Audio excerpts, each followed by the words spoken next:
एक इंटरेस्टिंग खबर, ताइवान में अमेरिकी फाइटर जेट की तैनाती से जिनपिंग के माथे पर जो शिकन पड़ी है वो और ज्यादा गहरी होने वाली है, क्योंकि इन दिनों ऑस्ट्रेलिया में जो हो रहा है वो चीन और पाकिस्तान के लिए मुसीबत का डबल डोज है।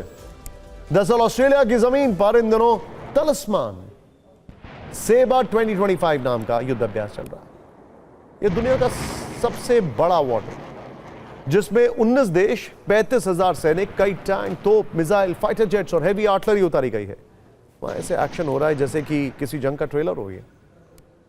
और सबसे बड़ी बात यह है कि भारत पहली बार इस लेवल के ग्लोबल वॉर जोन में पूरी सैन्य टुकड़ी के साथ शामिल हुआ है। इस युद्धाभ्यास के जरिए भारत की जो सेना है वो अपनी भागीदारी के साथ ग्लोबल प्लेटफॉर्म पर अपनी शक्ति का एहसास भी करवा रही है। यह युद्धाभ्यास ऑस्ट्रेलिया के क्वींसलैंड में हो रहा है, जहां आसमान में फाइटर जेट्स गरज रहे हैं, जमीन पर घातक टैंक दहाड़ रहे हैं और हर धमाके की गूंज सीधे बीजिंग तक पहुंच रही है। चीन की चिंता अब सिर्फ ताइवान तक सीमित नहीं है, बल्कि वो तलिस्मान सेबर के इस ट्रेलर से भी बेचैन है। 3 हफ्तों तक चलने वाली है युद्धाभ्यास कोई मामूली ड्रिल नहीं है। यह है शक्ति प्रदर्शन का वो ग्लोबल मंच जहां एक साथ 19 देश भाग ले रहे हैं। भारत, अमेरिका, जापान और फ्रांस जैसे रणनीतिक दिग्गज हैं। यूके, कनाडा, जर्मनी और दक्षिण कोरिया जैसे ताकतवर देश, सिंगापुर, फिलीपींस, इंडोनेशिया, न्यूजीलैंड जैसे समुद्री सहयोगी।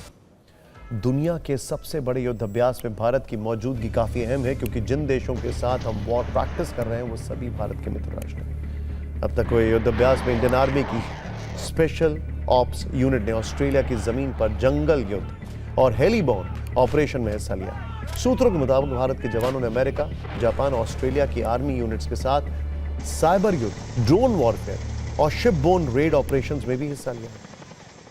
इस युद्धाभ्यास की शुरुआत में हर किसी की नजर अमेरिका के मल्टीपल लॉन्च रॉकेट सिस्टम हाइमार्स पर रही, जिसे दागकर सभी देशों ने अपनी ताकत दिखाई। खबर है कि भारतीय सैनिकों ने भी हाइमार्स सिस्टम के साथ कोऑर्डिनेटेड बमबारी और मोबाइल रॉकेट लॉन्च सिस्टम का लाइव अभ्यास किया। इसके अलावा ऑस्ट्रेलिया ने पहली बार ताइफान जैसे हेलीकॉप्टर्स को फिर से आसमान में उड़ाया। ये वही हेलीकॉप्टर हैं जो हाल ही में दुर्घटनाओं की वजह से रिटायर कर दिए गए थे। इस युद्धाभ्यास के जरिए भारत ने दिखा दिया कि वो सिर्फ कूटनीति का खिलाड़ी नहीं है, बल्कि युद्ध नीति का मास्टर भी है। इंडो पैसिफिक रीजन में चीन बहुत तेजी से अपना दायरा बढ़ा रहा है और भारत अपने मित्र राष्ट्रों के साथ संतुलन बना रहा है। इंडो पैसिफिक रीजन में चीन के विस्तारवाद को काउंटर करने के लिए युद्धाभ्यास एक रणनीतिक अवसर साबित हो सकता है। हालांकि भारत, अमेरिका, जापान और ऑस्ट्रेलिया पहले ही चीन की आक्रामकता का जवाब देने का मंसूबा बना चुके हैं।